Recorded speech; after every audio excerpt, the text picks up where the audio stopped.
Welcome to Idiom Academy. Tamil Nadu TET special TET exam எழுதுறவங்க கண்டிப்பா இந்த வீடியோவை பாருங்க. நம்ம Idiom Academy CDP child development and பெடகாஜிக்கு நம்ம ஒரு ஒன் ஷாட் ரிவிஷனும் பேப்பர் 1 பேப்பர் 2 சேர்த்து கான்செப்ட்ஸ் போட்டிருக்கோம்.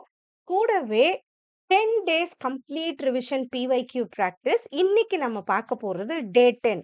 இதுக்கு முன்னாடி நம்ம 9 வீடியோ போட்டிருக்கோம். ஒவ்வொரு கொஸ்டின்ஸ் நம்ம டிஸ்கஸ் பண்றதும் தமிழ்நாடு டெட்ல கேட்ட கொஸ்டின்ஸ். ரைட்டா? ஸோ தமிழ்நாடு டெட்ல கேட்ட கொஸ்டின்ஸ் நம்ம எல்லாத்தையும் நம்ம டிஸ்கஸ் பண்ணிட்டு இருக்கோம். இது நம்மளோட பிளேலிஸ்ட். நீங்க பிளேலிஸ்ட்ல போனீங்கன்னா இதோட லிங்க்கும் நான் கொடுக்குறேன் டிஸ்கிரிப்ஷன்ல. ஃபர்ஸ்ட் வீடியோ நம்ம கம்ப்ளீட் ரிவிஷன் பேப்பர் 1 பேப்பர் 2. அதே மாதிரி பேப்பர் 1 படிக்கிறீங்கன்னா அந்த ஏஜ் குரூப் ரிலேட்டடா கேட்பாங்க. பட் பேப்பர் 2 சிடிபிய பொறுத்த வரைக்கும் நமக்கு எப்படி வேணா கேட்பாங்க. இந்த ஏஜ்ல வரும்னு சொல்ல முடியாது.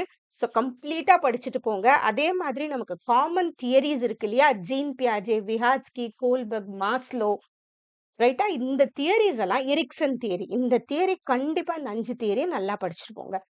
இதுல நம்ம 10வது இன்னைக்கு நம்ம டே 10 பண்றோம் இல்லையா? இதுக்கு முன்னாடி இருக்க இந்த 9 வீடியோவுமே உங்களுக்கு எம்சிக்யூஸ் எல்லாத்தையுமே டிஎன்டெட்ல கேட்ட கொஷின்ஸ் நம்ம டிஸ்கஸ் பண்ணியிருக்கோம். கூட அதுல இருக்கிற ஒவ்வொரு ஆப்ஷன்ஸும் என்ன வரும்ன்றதையும் நம்ம பண்ணியிருக்கோம். ரைட்டா? இந்த ஒன் ஷாட் வீடியோ கண்டிப்பா உங்களுக்கு ஹெல்ப்ஃபுல்லா இருக்கும். அதையும் பாருங்க. கூட நம்ம தமிழ்நாடு டெட் 2025ல இன்னும் கொஞ்சம் இன் டீட்டெயிலா பண்ணியிருப்போம். பேப்பர் 1 பேப்பர் 2க்கு ரிவிஷன் சீரீஸா பண்ணியிருப்போம். கம்பைன்டா பேப்பர் 1 பேப்பர் 2 ஓட சிடிபி எல்லாமே இத்தனை வாட்டி நடந்த தமிழ்நாடு டெட்ல கேட்ட கொஸ்டின்ஸோட டாபிக்ஸ் எல்லாத்தையுமே நம்ம டிஸ்கஸ் பண்ணியிருப்போம். ஸோ கண்டிப்பா ரொம்ப யூஸ்ஃபுல்லா இருக்கும். ஏன்னா இத பார்த்துட்டு போய் எழுதினவங்க நமக்கு நிறைய கமெண்ட்ஸ் குடுத்துருப்பாங்க. ஏன்னா இதுலேருந்து நிறைய கொஸ்டின்ஸ் வந்துச்சு. ஆல்மோஸ்ட் 30க்கு கிட்டத்தட்ட ஒரு 28 கொஸ்டின்ஸ் வெறும் இதுக்குள்ளந்தே வந்துச்சு லாஸ்ட் டைம். ஸோ கண்டிப்பா உங்களுக்கு ரொம்ப யூஸ்ஃபுல்லா இருக்கும். வீடியோவ பாருங்க. இதுலயும் நம்ம கடைசியா ஒரு ஒன் ஷாட் ரிவிஷன் பண்ணியிருப்போம். பேப்பர் 1 பேப்பர் 2 சேர்த்த மாதிரி. கண்டிப்பா சைல்ட் டெவலப்மென்ட் பெடகாஜில இருக்கிற 30 மார்க்ஸுமே இந்த வீடியோஸ் இந்த எம்சிக்யூ பிராக்டிஸ் பார்த்தீங்கன்னா கண்டிப்பா நம்மளால எடுக்க முடியும். ரைட்டா?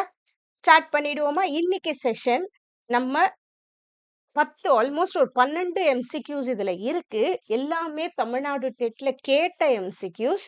ஸோ நம்ம எல்லாத்தையும் இப்ப டிஸ்கஸ் பண்ணுவோம். ரைட்டா? First question. இதுக்கு முன்னாடி 9 வீடியோ போட்டிருக்கோம். அதையும் பாருங்க.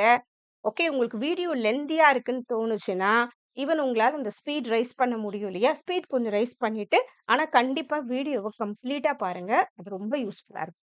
First question. Fear of crowds is called. இந்த மாரி நமக்கு கேட்டிருக்காங்க தமிழ்நாடு டெட்ல.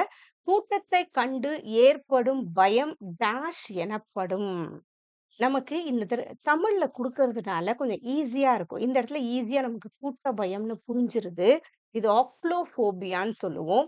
இது ஒவ்வொன்னும் ஒரு பயம் இருக்கும் இல்லையா? அதான். உயர பயம்னா ஆக்ட்ரோஃபோபியா. இரவு பயம் இல்ல இருள் பயம்னா நைக்டோஃபோபியா. தீ பயம்னா பைரோஃபோபியா. ஸோ இந்த மாதிரியும் நமக்கு தமிழ்நாடு டெட்ல கொஸ்டின்ஸ் கேட்டிருக்காங்க. நெறைய சைக்காலஜிக்கல் கொஸ்டின், சைக்காலஜி ரிலேட்டடா கண்டிப்பா வரும். 30 கொஸ்டின்ல குறைஞ்சது 15 கொஸ்டின் சைக்காலஜி ரிலேட்டடா இருக்கும். குழந்தைங்க சைக்காலஜிக்கல் அந்த ஃபீலிங்ஸ் பத்தி அந்த மாதிரி தான் வரும். அதுக்கப்புறம் ஒரு 5 கொஸ்டின் தியரி பேஸ்டா வரும். மீதி இருக்கிற 10 கொஸ்டின் கொஞ்சம் நம்ம நார்மலா எல்லாமே வரும். எவாலுவேஷன் பத்தி, இப்ப இருக்கிற என்சிஎஃப் பத்தி, ஆர்டிஏ ஆக்ட் பத்தி, ஈவன் நம்மளோட ஸ்டேட் எஜுகேஷன் பாலிசி கூட ஒரு தடவ பார்த்துட்டு போங்க. ரொம்ப இம்பார்ட்டன்ட். ஸோ ஆக்ரோஃபோபியா நமக்கு தெரிஞ்சிருச்சு. ஃபியர் ஆஃப் ஹைட்ஸ் உயர பயம். இப்போ மலையோ, உயரமான கட்டிடம், பாலம் அந்த மாரிலாம் பார்க்கும்போது பயம் ஏற்படுறது. நைட் நைட் டைம் பார்த்தா பயம் ஏற்படுறது. கிரவுட்ஸ் பார்த்தா சில பேருக்கு ஒரு மாரி இருக்கும். ஆங்ஸைட்டி இருக்கும். கூட்டத்த பார்த்தா. பைரோஃபோபியாங்கிறது ஃபியர் ஆஃப் ஃபயர். தீ, நெருப்பு அல்லது எரிவதை கண்டாலே ஒரு மாரி பயம் வர்றது பைரோஃபோபியா சொல்றோம். பார்த்துக்கோங்க. அடுத்தது. Which school of psychology studied the contents of consciousness. உளவியலின் எந்த பிரிவு உணர்வு நிலையின் உள்ளடக்கங்களை ஆராய்ந்தது? ஓகே, இந்த ஸ்கூல் ஆஃப் சைக்காலஜிங்கிறது நமக்கு இருக்கு. அதுலேருந்து நமக்கு வர வாய்ப்பு இருக்கு கொஷின்ஸு. இது என்னன்னா, ஒவ்வொரு ஸ்கூல் ஆஃப் சைக்காலஜி அந்த குழந்தைங்க எப்படி திங்க் பண்ணுது, எப்படி எடுத்துக்குது, எப்படி அந்த ப்ராசஸ் நடக்குதுன்னு ஒவ்வொரு ஸ்கூல் ஆஃப் சைக்காலஜி ஒண்ணு சொல்லியிருக்காங்க. ஸ்ட்ரக்சரலிசம், ஃபங்ஷனலிசம் அந்த மாரி நமக்கு இருக்கு. ரைட்டா? இது வந்து என்ன சொல்லியிருக்காங்க? Study the contents of consciousness. இப்ப நம்ம ஒரு விஷயத்த பார்க்குறோம்னா, அதுல இப்ப ஒரு ஆப்பிள் காட்டுறோம். ஒரு குழந்தைகிட்ட காட்டுறோம்னா, அந்த ஆப்பிள பார்த்துட்டு அது குழந்தை என்னன்னா யோசிக்கும்? ஆப்பிள் வந்து ரெட் கலர்ல இருக்கு. ஆப்பிள் வந்து ஸ்வீட்டா இருக்கும். ஆப்பிள் இந்த மாரி ஷேப்ல இருக்கும். அந்த மாரிலாம் யோசிக்கிறோம் இல்லையா? அதுதான் ஸ்ட்ரக்சரலிசம். ஒரு திங்கையே மைண்ட் என்ன பண்ணும்? யோசிக்கும். பார்ட்ஸா பிரிச்சு எல்லாத்தையும் யோசிக்கும். அதுதான் ஸ்ட்ரக்சரலிசம் நம்ம சொல்லுவோம். இன்னொன்னு ஃபங்ஷனலிசம்ன்றதும் இந்த ஸ்கூல் ஆஃப் சைக்காலஜில சேர்றது தான். ஃபங்ஷனலிசம்னா என்னன்னா, இப்ப ஆப்பிள் பார்த்துட்டு அதோட அது அது எப்படி இருக்கும்னு யோசிக்காது. ஆப்பிள் சாப்பிடுறதுனால என்ன நல்லது கிடைக்கும்? எனக்கு பசி போகும். எனக்கு உடம்புக்கு ஸ்ட்ரென்த் கிடைக்கும். அந்த மாரி அதோட ஃபங்ஷன்ஸ யோசிக்கிறது ஃபங்ஷனலிசம். செயல்பாடியல் சொல்லுவோம். இந்த சைக்கோ அனாலிசிஸ்ங்கிறது மனப்பகுப்பாய்வு உளவியல். சைக்கோ அனாலிசிஸ் இது சிக்மண்ட் ஃப்ராய்டு தான் இந்த வார்த்தைய முதல்ல சொல்லுவாரு. நம்ம மைண்ட் எப்படி இருக்கு? இல்லையா? நம்ம கான்ஷியஸ், அன்கான்ஷியஸ் அந்த மாரி இருக்கு நமக்கு. ஸோ அத பத்தி அவரு ஆய்வு பண்ணியிருப்பாரு. அதான் செக்மெண்ட் ஃப்ராய்டோட சைக்கோ அனாலிசிஸ். காக்னிட்டிவ் சைக்காலஜினாலே திங்கிங் ப்ராசஸ் பத்தி தான் எல்லாமே. அறிவுசார் உளவியல். ஓகே. ஸோ ஸ்ட்ரக்சரலிசம் தான் என்ன பண்றாங்க, அதோட இந்த கொஸ்டின திருப்பி பார்த்துக்கோங்க. Structuralism content of consciousness. இப்ப நம்ம ஒரு நினைக்கிறது தானே கான்ஷியஸ்னஸ். அந்த கன்டென்ட்ட பத்தி நினைக்கிறது எதுன்னு ஸ்ட்ரக்சரலிசம். ஓகே. இது கொஞ்சம் குழப்புற ஒரு இடம் இது. பட் கொஸ்டின் வந்தா விடாதீங்க. ஏன்னா சிடிபில நல்ல மார்க் எடுத்தாலே தமிழ்நாடு டெட்ட கிளியர் பண்ணிடும். ஸோ உளவியலின் பள்ளிகள் என்பது மனித நடத்தை, சிந்தனை, உணர்வுகள் மற்றும் மன செயல்முறைகளை எவ்வாறு ஆய்வு செய்ய வேண்டும் என்பதை விளக்கும் பல்வேறு அணுகுமுறைகள் ஆகும். ஒவ்வொரு பள்ளிக்கும் அதாவது ஸ்கூல் ஆஃப் சைக்காலஜிய தான் என்னன்னு சொல்லுவோம். நம்ம பள்ளின்னு சொல்லுவோம். அந்தந்த ஒரு டிவிஷன்ஸுக்கும் தனித்தனி நிறுவனர் இருப்பாங்க. கோட்பாடு மற்றும் ஆய்வு முறை. ஸோ இது காக்னிட்டிவ் சைக்காலஜினா மென்டல் ப்ராசஸ் எப்படி நடக்குது? எப்படி திங்க் பண்றோம்? எப்படி நம்ம மெமரியில வச்சுக்கிறோம்? ஓகே ஒரு விஷயத்த எப்படி புரிஞ்சுக்கிறோம்? அதான் பெர்செப்ஷன். சைக்கோ அனாலிசிஸ்ங்கிறது சிக்மண்ட் ஃப்ராய்டு சொன்னது.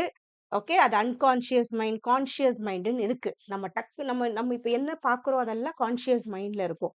நம்ம முன்னாடி நடந்த விஷயங்கள்லாம் உள்ளுக்குள்ள இருக்கும். அது அன்கான்ஷியஸ் மைண்டுன்னு சொல்றது. அப்புறம் ஃபங்ஷனலிசம்ன்றது ஃபவுண்டட் பை வில்லியம் ஜேம்ஸ். இவர் பேரும் கொஞ்சம் ஞாபகம் வச்சுக்கோங்க. அதோட பர்ப்பஸ் என்ன? அத பத்தி தெரிஞ்சுக்கிறது ஃபங்ஷனலிசம். அவ்வளவு. ஸ்ட்ரக்சரலிசம் இந்த ஸ்ட்ரக்சரலிசம்னு வந்துச்சுன்னா, இது வில்லியம் உண்ட்.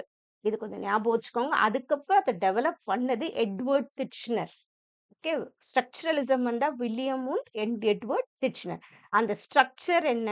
அந்த கன்டென்ட் ஆஃப் கான்ஷியஸ்னஸ் என்ன? சில இடத்துல பார்க்கும்போது பிரெயின் பத்தி போட்டிருப்பாங்க. பிரெயின வந்து பிரிச்சு அத இது பண்றது. அந்த மாதிரி போட்டிருப்பாங்க ஸ்ட்ரக்சரலிசம். பட் மெயினா ஸ்ட்ரக்சரலிசம்னா, ஒரு விஷயத்த நம்ம எப்படி பார்க்கிறோம்? அதுல என்னென்ன இருக்குன்னு பிரிச்சு பார்க்கிறது தான். இதுதான் ஸ்ட்ரக்சரலிசம். ஓகே. அடுத்தது. Social development means attaining maturity in social relationships. whose definition is this? சமூக வளர்ச்சி என்பது சமூக உறவுகளில் முதிர்ச்சி அடைவது. இந்த வரையறையை வழங்கியவர் யார்? இன்னைக்கு நம்ம பார்த்துட்டு இருக்கிறது டே 10 ரைட்டா? ஸோ நம்மளோட 10 டேஸ் பிஒய்க்யூ சீரிஸ்ல நம்ம கடைசி செஷன்ல இருக்கும். டே 10 எல்லாமே தமிழ்நாடு டெட்ல கேட்ட பிஒய்க்யூஸ் எல்லாம் நம்ம டிஸ்கஸ் பண்ணிட்டு இருக்கோம். ஸோ இத சொன்னது யாருன்னா அர்லாக். ஞாபகம் வச்சுக்கோங்க. சோசியல் டெவலப்மெண்ட்னாலே என்னதுன்னா, நம்ம சோஷியலைசேஷன் அப்படின்னாலே என்னது? நம்ம மத்தவங்க கூட எப்படி பேசுறோம் இல்லையா? அதுலேருந்து தான் நம்ம நெறைய விஷயம் கத்துக்கிறோம். அந்த இடத்துல நம்ம எப்படி பிஹேவ் பண்ணணும்? அதெல்லாம் பார்த்து பண்றது தான் சோசியல் டெவலப்மெண்ட்ன்னு சொல்றோம். சோசியல் மெச்சூரிட்டின்னு ஓகே. இவங்க கிட்ட இப்படி பேசணும். அந்த இடத்துல நம்ம அப்படி பண்ணணும். சிவிக் சென்ஸ்ன்னு சொல்லுவோம் இல்லையா? வெளிய போனா கரெக்ட்டா நம்ம நம்ம நம்ம வேலைய நம்ம கரெக்ட்டா பண்றது. அது எல்லாமே இருக்கு. ஓகே. இத சொன்னது யாரு? அர்லாக். அர்லாக் பேர் ஞாபகம் வச்சுக்கோங்க. ரொம்ப இம்பார்ட்டன்ட். ஏன்னா அவரு டெவலப்மென்ட்லயும் அவரு சொல்லியிருப்பாரு. ஸோ சோசியல் டெவலப்மென்ட்ங்கிறது means attaining maturity in social relationships. இத சொன்னது அர்லாக். ரைட்டா? அடுத்தது. நெக்ஸ்ட் இது எரிக்சன். அடுத்தது இது சலிவன். ஓகே. நெக்ஸ்ட் இது கோல்பர்க். இது அர்லாக். அர்லாக் பத்தி நம்ம முன்னையே படிச்சுட்டோம். இவங்களையும் கொஞ்சம் தெரிஞ்சுக்கோங்க. எரிக்சன் வந்தாலே 8 stages of psycho social development. 8 stages முன்னாடியே நான் வீடியோஸ்லலாம் சொல்லியிருக்கேன். நம்ம பொறந்ததுலேருந்து 8ஆ பிரிப்பாரு அவரு. அதுல ஒவ்வொரு சமயத்திலயும் நமக்குள்ள ஒரு கான்ஃப்ளிக்ட்ஸ் ஏற்படும். ஓகே. இது ரிலேட்டடாவும் கொஸ்டின்ஸ் கேட்பாங்க. பேப்பர் 1, பேப்பர் 2 ரொம்ப இம்பார்ட்டன்ட். ஓகே. இவரோட இது பேரு சைக்கோ சோசியல் டெவலப்மென்ட். அதே மாரி சலீவன் என்ன சொல்றாரு? இன்டர்பர்சனல் ரிலேஷன்ஷிப்ஸ் பத்தி பேசியிருப்பாரு. அப்புறம் கோல்பர்க்க பொறுத்தவரைக்கும் தியரி ஆஃப் மாரல் டெவலப்மென்ட். எப்படி அந்த ஒரு 3 ஸ்டேஜஸா பிரிப்பாரு. அதுல ஒரு 6 லெவல் சொல்லியிருப்பாரு. Pre conventional, conventional, post conventional நம்ம சொல்லுவோம் இத. எப்படி வந்து அந்த ஏஜ்ல மென்டல் டெவலப்மென்ட், மாரலிட்டின்னு சொல்லுவோம். மாரல் டெவலப்மென்ட் இது நல்லது, இப்படிதான் நடக்கணும்ன்றது எப்படி அந்த குழந்தைங்களுக்கு வளருது. அத பத்தி பேசியிருப்பாரு. அர்லாக் வந்து define social development as attaining maturity. இது கொஞ்சம் பார்த்துக்கோங்க. ரொம்ப இம்பார்ட்டன்ட். சமூக வளர்ச்சி என்பது சமூக உறவுகளில் முதிர்ச்சி அடைவதுன்னு சொல்லியிருக்காரு. ஸோ அர்லாக் சோசியல் டெவலப்மென்ட், எரிக்சன் வந்தா சைக்கோ சோசியல் டெவலப்மென்ட், சலீவன் வந்தா இன்டர்பர்சனல் ரிலேஷன்ஷிப். இன்டர்பர்சனலா எப்படி பேசுறோம் மத்தவங்க கிட்ட. இன்ட்ரான்றது நமக்குள்ள பேசுறது. இன்டர்ன்றது மத்தவங்க கிட்ட இருக்க ரிலேஷன்ஷிப். கோல்பர்க் வந்தாலே மாரல் டெவலப்மென்ட் தியரி. ரைட். அடுத்தது. According to Gagne's theory of learning, identifying an apple as a fruit and distinguishing it from other fruits is an example of காக்னேயின் ரொம்ப இம்பார்ட்டன்ட். காக்னேவை பொறுத்த வரைக்கும் ராபர்ட் காக்னே இதோட full name. காக்னேயின் கற்றல் கோட்பாடின்படி ஒரு ஆப்பிளை பழம் என்று அடையாளப்படுத்துவதும் அதை மற்ற பழங்களிலிருந்து வேறுபடுத்துவதும் டேஷுக்கு ஒரு எடுத்துக்காட்டாகும். இது கான்செப்ட் ஃபார்மேஷன். கேக்னே வந்தாலே இது முன்னே பிஎட் டிஎடி ரீசெண்டா படிச்சிருந்தா தெரிஞ்சிருக்கும் இல்லையா? பட் இப்ப நம்ம எக்ஸாம் எழுதுறோம் இல்லையா? இப்ப வந்து மேபி மறந்திருந்தாலும் நான் சொல்றேன். ராபர்ட் கேக்னி இவர் ஒரு சைக்காலஜிஸ்ட். இவரு 2 விஷயம் சொல்லியிருக்கிறாரு இவரு. 9 ஈவன்ட்ஸ் எப்படி டீச்சர்ஸ் வந்து கிளாஸ்ல கரெக்ட்டா கொண்டு போகணும்னு சொல்லியிருக்காரு. 9 ஈவன்ட்ஸ் ஆஃப் இன்ஸ்ட்ரக்ஷன். இது 9 ஈவன்ட்ஸ் ஞாபகம் வச்சுக்கோங்க. எப்படி டீச்சர் வந்து ஒரு கான்செப்ட்ட கிளாஸுக்கு கொண்டு போணும். ஓகே. அது கெயின் அட்டென்ஷன்ல ஸ்டார்ட் பண்ணி ஒரு 9 ஈவன்ட்ஸ் சொல்லியிருப்பாரு. அதுக்கப்புறம் 8 லெவல்ஸ் ஆஃப் லேர்னிங்னு ஒண்ணு சொல்லியிருப்பாரு. 8 லெவல்ஸ் ஆஃப் லேர்னிங் அந்த குழந்தைங்க எப்படி ஒரு ஹைரார்கி மாரி இருக்கும். எப்படி வந்து அந்த குழந்தைங்க வந்து படிக்குது. ஓகே. அதுதான் இவர் சொல்லியிருக்கிறது. 8 லெவல்ஸ் ஆஃப் லேர்னிங். அதுல தான் நமக்கு இந்த கொஸ்டின் வந்திருக்கு நமக்கு. ஓகே. எப்படி இருக்கும்னா, இது சிம்பிள்ல இருந்து காம்ப்ளெக்ஸ் மூவ் ஆகும். இப்ப நம்ம ஒரு ஃபர்ஸ்ட் ஸ்டாண்டர்ட் படிக்கிற குழந்தைக்கு நம்ம 9த், 10த் அளவுக்கு நம்ம ஆக்டிவிட்டி குடுப்போமா? குடுக்க மாட்டோம். ஏன்னா, அந்த குழந்தைக்கு நம்ம சொன்னா அது செய்யும். இல்லையா? அததான் ஸ்டிமுலஸ் ரெஸ்பான்ஸ்ன்னு நம்ம சொல்லுவோம். அந்த மாதிரி ஸ்டார்ட் பண்றது. அதுதான் ஹைரார்கி ஆஃப் லேர்னிங்ன்னு சொல்லுவோம். இப்ப சிக்னல் லேர்னிங்னா டீச்சர் ஜஸ்ட் வா, போ அவ்வளவுதான். ஒரு சிக்னல் குடுத்தா அத பண்ணும். அவ்வளவுதான் தெரியும். அதுக்கப்புறம் டீச்சர் என்ன பண்ணுவாங்க? Stimulus response. ஒரு கொஸ்டின் கேட்பாங்க. அதுக்கு ஒரு குழந்தை ஆன்சர் பண்ணும். அவ்வளதான். அதுக்கப்புறம் குழந்தை வளர வளர தான் என்னன்னா, குழந்தை வந்து அந்த காம்ப்ளெக்ஸ் லேர்னிங் வளரும். ஓகே. எளிமையிலேருந்து கொஞ்சம் கடினத்துக்கு வளரும். அதான். ட்ரெய்னிங்ன்றது ஒரு 2, 3 விஷயத்த கனெக்ட் பண்ணி குழந்தை புரிஞ்சுக்கிறது. இப்ப என்ன பண்ணும்? தான் புரிஞ்சுகிட்டத வெர்பலா ஒரு வார்த்தையோட சேர்த்து அதுக்கு சொல்ல முடியும்.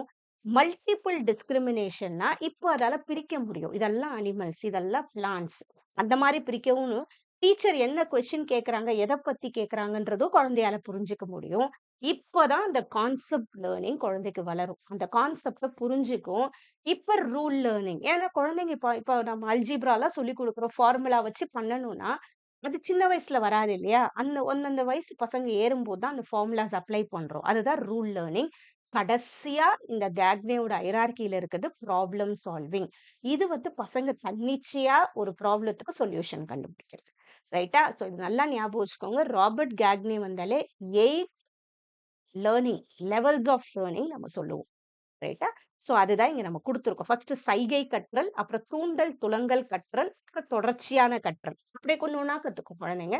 அப்புறம் வாய்மொழி தொடர்பு கற்றல், அப்புறம் வேறுபாடு அறியும் கற்றல், கருத்து கற்றல், விதி கற்றல், பிரச்சனை தீர்க்கும் கற்றல். சோ ராபர்ட் கேக்னேல எது கடைசி வரும்னா பிரச்சனை தீர்க்கும் கற்றல். இந்த இடத்துல ஆப்பிள பத்தின விஷயங்கள கத்துக்கிறாங்க இல்லையா? Identifying an apple as a fruit and distinguishing it from other fruits. இப்ப ஆப்பிள்னா எப்படி இருக்கும்ன்றது அந்த குழந்தைக்கு தெரிஞ்சிருச்சு. இதனால இது பிரிச்சு பாக்குது இல்லையா? So distinguishing it from other fruits is an example of concept formation. ஓகேவா? நல்லா ஞாபகம் வச்சுக்கோங்க. ஏன்னா அதுக்கு அந்த கான்செப்ட் புரிஞ்சிருக்கு. ஆப்பிள் இப்படிதான் இருக்கும்ன்றது. அதுதான் இங்க.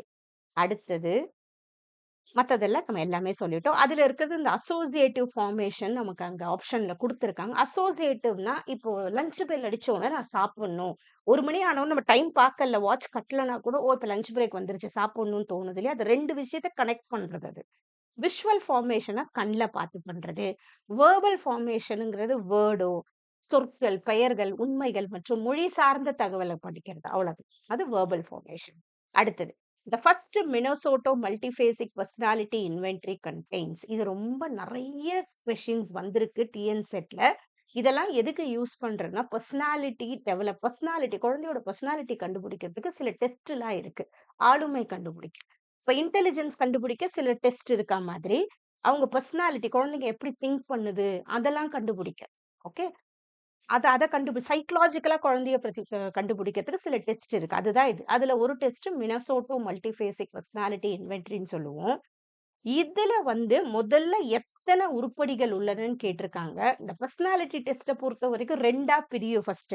ப்ரொஜெக்டிவ், நான் ப்ரொஜெக்டிவ்ன்னு நம்ம சொல்லுவோம். ப்ரொஜெக்டிவ பொறுத்தவரைக்கும் பிக்சர்ஸ் காட்டுறது, இல்ல வேர்ட்ஸ் எல்லாம் ஒரு மாரி கோர்வையா மாத்த சொல்றது, அந்த மாரிலாம் பசங்க கிட்ட நம்ம ஆக்டிவிட்டி குடுத்தா அது ப்ரொஜெக்டிவ்ன்னு சொல்லுவோம். நான் ப்ரொஜெக்டிவ்னா இந்த மாரி எஸ் ஆர் நோ. அதுல கொஸ்டின்ஸ் நம்ம குடுக்குற ஆப்ஷன்ஸ்ல தான் அங்க பசங்க பண்ணணும். அந்த மாரி இருந்தா அத நம்ம நான் ப்ரொஜெக்டிவ் சொல்லுவோம். இந்த மினசோட்டோ மல்டிபேசிக் பர்சனாலிட்டி இன்வென்டரினாலே குவெஸ்டினேர்ன்னு இருக்கும். கொஸ்டின்ஸ் இருக்கும். அதுதான் நம்ம இன்வென்டரினா கொஸ்டின்ஸ் இருக்கும். இதுல எஸ் ஆர் நோ இருக்கும். வேற ஒண்ணும் இல்ல. Yes or no type of questions இருக்கும். அத பசங்க ரைட், ராங் போடணும். அத வச்சு கண்டுபிடிப்பாங்க. அந்த குழந்தை எப்படிலாம் திங்க் பண்ணுதுன்னு. இதுல மொத்தம் ஆரம்பத்துல 550 கொஸ்டின்ஸ் இருந்துச்சு. ரைட். கொஞ்சம் ஞாபகம் வச்சுக்கோங்க. Minnesota multiphasic personality inventory is one of the most widely used. இது அப்ஜெக்டிவ் பர்சனாலிட்டி டெஸ்ட்ன்னு சொல்லுவோம். ஓகே. சோ ஆளுமை சோதனைன்னு ஒன்று. இத ஸ்டார் கார் ஹாத்வே மற்றும் ஜேசி மெக்னி இவங்க 2 பேர் 1943ல பண்ணது இது. இதுல ட்ரூ ஆர் ஃபால்ஸ் உருப்படிகள். ட்ரூ ஆர் ஃபால்ஸ்ல இருக்கும். ஒரிஜினலா 550 இருந்துச்சு. நெக்ஸ்ட் இப்ப இன்னும் ரிவைஸ் பண்ணதுல 567 ஐட்டம்ஸ் இப்ப ஆட் ஆயிருக்கு. ரிவைஸ்டு ஞாபகம் வச்சுக்கோங்க 567. அடுத்தது. According to Maslow's hierarchy of needs, physiological, safety and belongingness needs are classified as. இந்த மாஸ்லோத கண்டிப்பா படிச்சுக்கோங்க. ரொம்ப இம்பார்ட்டன்ட். மாஸ்லோவின் தேவைகளின் படிநிலை கோட்பாட்டின்படி உடல் தேவைகள், பாதுகாப்பு தேவைகள் மற்றும் செயற்கை அன்பு, சொந்தம், பிலாங்கிங்னஸ் அதெல்லாம் தேவைகள் ஆகியவை டேஷ் என வகைப்படுத்தப்படுகின்றன. இது deficiency needs, esteem needs, growth needs, aesthetic needs இது எல்லாமே மாஸ்லோல வர நீட்ஸ் தான். ஓகே. மாஸ்லோவ பொறுத்தவரைக்கும் நல்லா ஞாபகம் வச்சுக்கோங்க. 1953ல ஒரிஜினல் மாஸ்லோ வருது. இதுல மொத்தம் 5 நீடு சொல்றாங்க. 5 நீடு எப்படின்னா, கீழிருந்து இது வரும். ஒண்ணு பூர்த்தி ஆனா தான் நெக்ஸ்ட்க்கு நம்ம முடியும். அதுதான். முதல்ல பிசியாலஜிக்கல் நீடுனா நமக்கு தேவை. ஃபுட், வாட்டர், ஸ்லீப் இது எல்லாமே. 2வது சேஃப்டி நீடுன்னு பார்க்கும்போது, நமக்கு வீடு தேவை. அது எல்லாம் சேஃப்டி நீட்ல லவ் அண்ட் பிலாங்கிங் நம்ம அன்பு காட்ட யாருக்கெல்லாம் தேவைப்படுது. எஸ்டீம் நமக்கான ஒரு அச்சீவ்மெண்ட். நமக்கு ஒரு செல்ஃப் எஸ்டீம்னா நான் இத பண்ணுவேன்ற ஒரு கான்ஃபிடன்ஸ். கடைசியா தான் செல்ஃப் ஆக்சுவலைசேஷன்னா, என்னால இது முடியுன்ற ஒரு கேப்பபிலிட்டி நான் புரிஞ்சுக்கிற ஒரு டைம். அது செல்ஃப் ஆக்சுவலைசேஷன். இதுதான் மாஸ்லோவோட கோட்பாடின்படி மனித தேவைகளின் படியமைப்பு பிரமிட் வடிவ விளக்கப்படும். சோ இது ரொம்ப இம்பார்ட்டன்ட். ஃபர்ஸ்ட் 1943ல 5 நீட்ஸ்ல வரும். அதுக்கப்புறமா இப்ப ஃபர்ஸ்ட் அத முடிச்சிருவோம் சொல்றேன். அதுல இந்த டெஃபிஷியன்சி நீட்ஸ்ங்கிறது என்னன்னா, கடைசியா இருக்கு இல்லையா? இந்த 4மே டெஃபிஷியன்சி தான். நமக்கு தேவை இது. இது டெஃபிஷியன்சி நீட்ஸ். இதுக்கு மேல இருக்கு இல்லையா? செல்ஃப் ஆக்சுவலைசேஷன் இதுதான் growth நீட்ஸ்ன்னு நம்ம சொல்லுவோம். நல்லா ஞாபகம் வச்சுக்கோங்க.